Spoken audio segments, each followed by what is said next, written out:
is now 8 o'clock.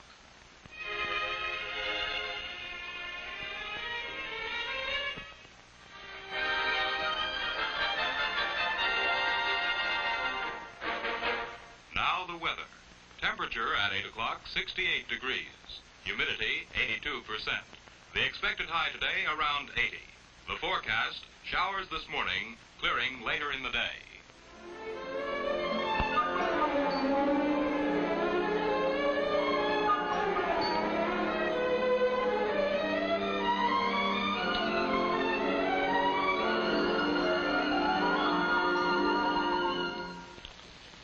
That's radio for you, close to every member of the family.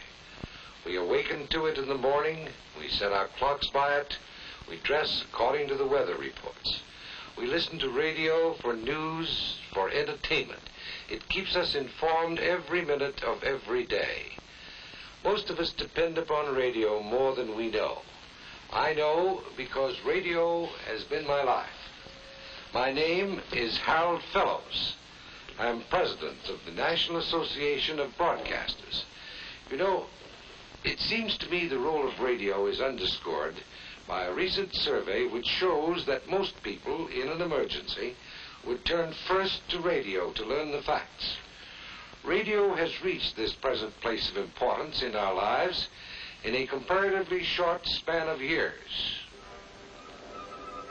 It burst upon the national scene in 1920 with an impact that is being felt more year by year. Radio provided a thread that has drawn the country together. The city dweller and the farmer came to know each other better. News and special events broadcasts have given a sense of participation in the great events of the time.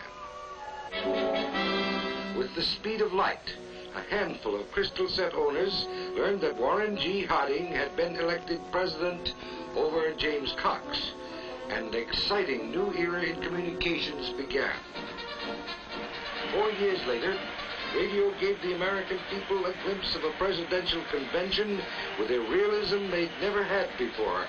Cold print could never begin to describe a scene like this.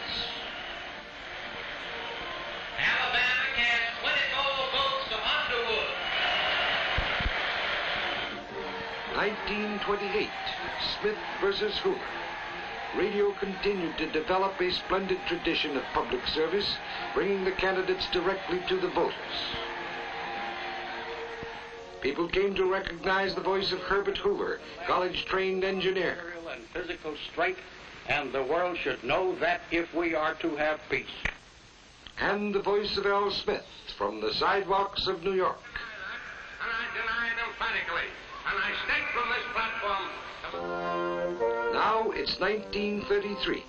In this time of despair, radio transmitted a new, encouraging voice. Let me assert my firm belief that the only thing we have to fear is fear itself.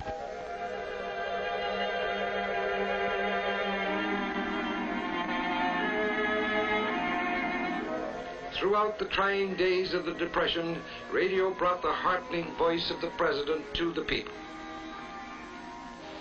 Fear is vanishing, and confidence is growing on every side. Out of radio came the National Fireside Chat. Radio gathered one of the largest audiences in history when Edward VIII abdicated. But I'm to help and support of the women I love. Radio brought people closer to great and sometimes tragic events. Radio reporter Herb Morrison was describing the graceful arrival of the Zeppelin Hindenburg at Lakehurst, New Jersey, when suddenly... Get it started. It's crashing terrible. Oh, my, get out of the way, please. It's bursting it. 4 years later, radio reporter John Daly made this shocking announcement. We interrupt this program to bring you a special news bulletin. The Japanese have attacked Pearl Harbor, Hawaii, by air. President Roosevelt has just announced.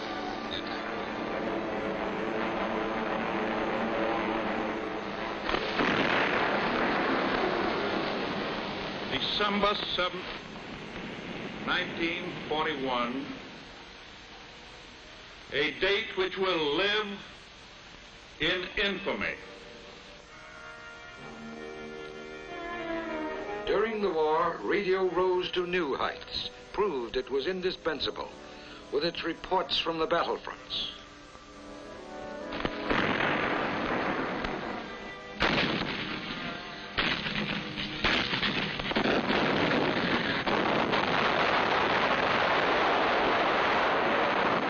It demonstrated, too, not only how big its scope, but also how big its heart. These British children were sheltered in the United States during the war, an ocean away from their families, but radio spanned that ocean. Hello, Mum. Hello, Doreen. What's this pink dress you've got on? Who gave you that? Bought that for me. Did she? Yes. Did you get the cable and the present for your birthday? Yes.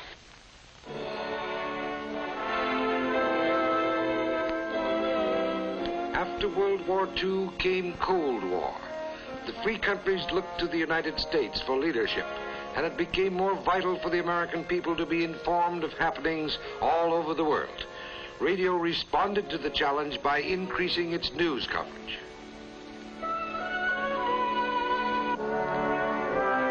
No matter where it happens, Singapore, Paris,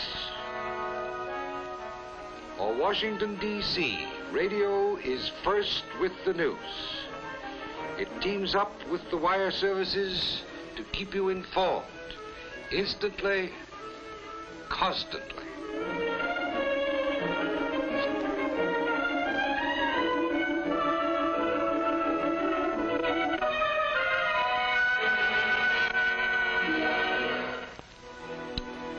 And with the election of Dwight D. Eisenhower, a new dimension was added to radio's record of public service.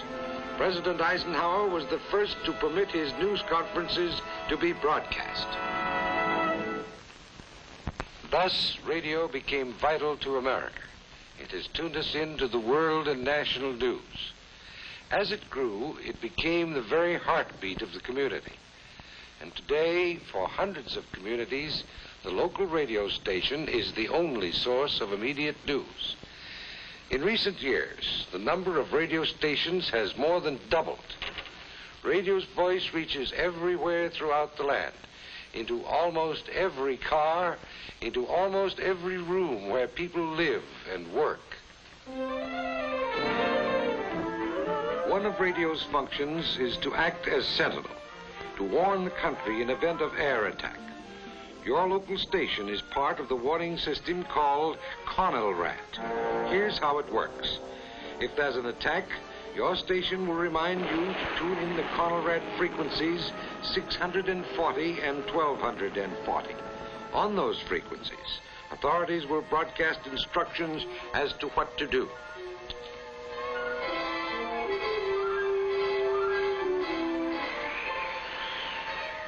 CONELRAT plays a part, too, in weather emergencies. It alerts the people when a storm is approaching, a blizzard, hurricane, or tornado. Warning, a tornado is headed this way. The Weather Bureau has announced a tornado has been sighted 20 miles outside of Lakeville. It may strike this city at about 6:30 p.m. When disaster strikes, your local radio station stands ready to help you. Recently, radio reporters in mobile units risked their lives in Dallas, in Kansas, in Missouri, going out into the raging storm.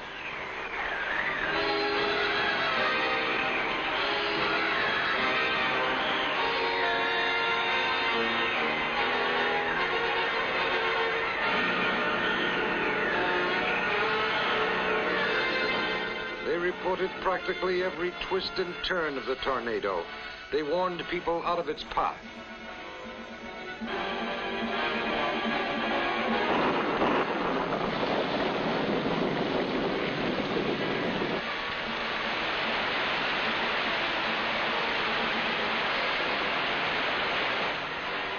During the floods of California, Oregon, and Connecticut, radio stations turned over their facilities for search and rescue work. Radio helped in cleanup and relief operations.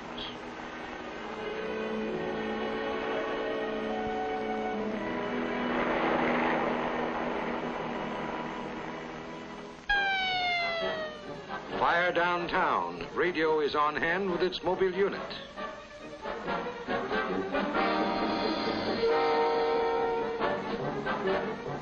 The studio on wheels has enabled radio to be present at practically any news event, from a political speech to a fire like this.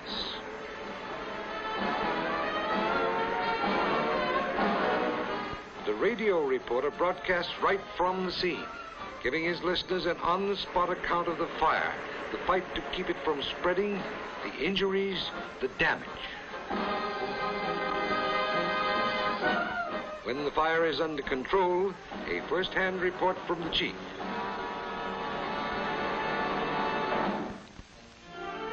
From a fire to a chat with some interesting neighbors.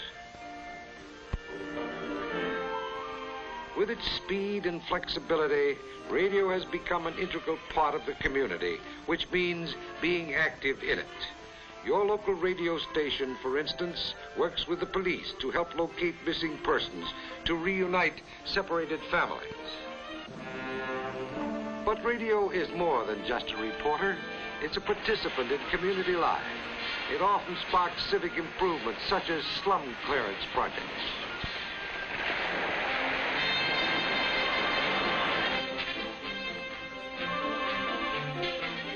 In Washington, D.C., radio recently led a drive to clean up the Potomac. A Cleveland, Ohio station initiated a plan to relieve midtown traffic congestion. In New Haven, Connecticut, a local station was responsible for getting a ramshackle school rebuilt. In many communities, radio points the way.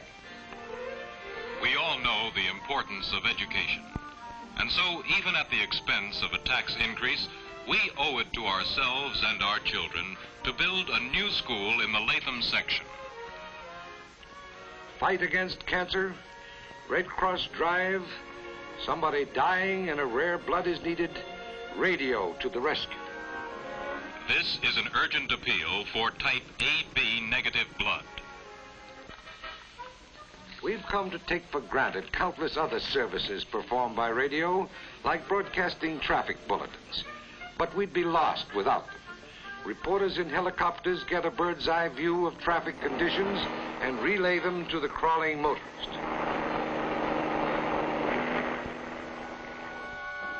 Traffic is heavy with up to 1 hour delays on all major highways leading to the city, but it is moving steadily on secondary roads 3A and 9A.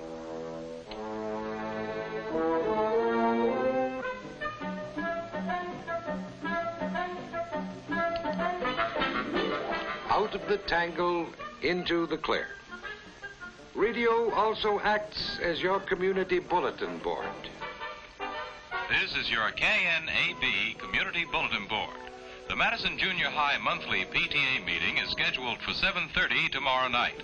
On Saturday, the Lions Club holds its annual picnic at 7 Mile Run. Saturday night, a social at the First Methodist Church on Elm Street. And here's an item worth noting, the annual Fireman's Fair. It begins tonight and runs through Sunday. It's being held in the empty lot just across from the old firehouse. Fire Chief Wilkins announces a number of valuable prizes, including a new car, to holders of the lucky numbers, a chance for fun, and a chance to help a good cause. Radio helps Mother by advertising the best buys in town. Today's Best Buy at the Carnet Food Market. Tender chuck roast at 33 cents a pound. At Allen's Shoe Emporium, a gigantic sale on children's shoes. And here's one more special for today. Radio helps her shop thriftily by keeping her informed of sales. All through the day and every day, your radio is ready to serve you. Wherever you travel, radio is doing its job. It's everywhere. On the farm, in the office, in the barber shop.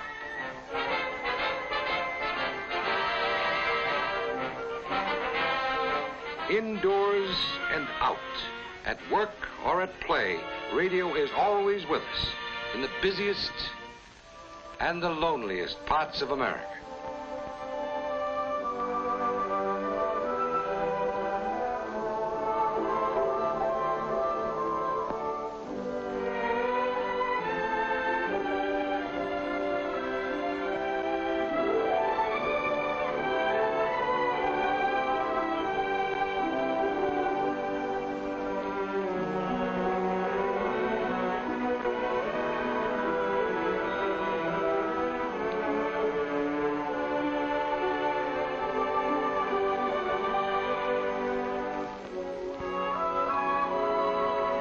That's the story of radio service.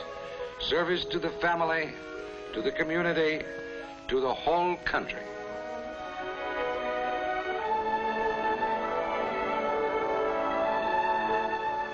From its very birth, radio has been a public servant. It will continue its dedicated service throughout the years to come.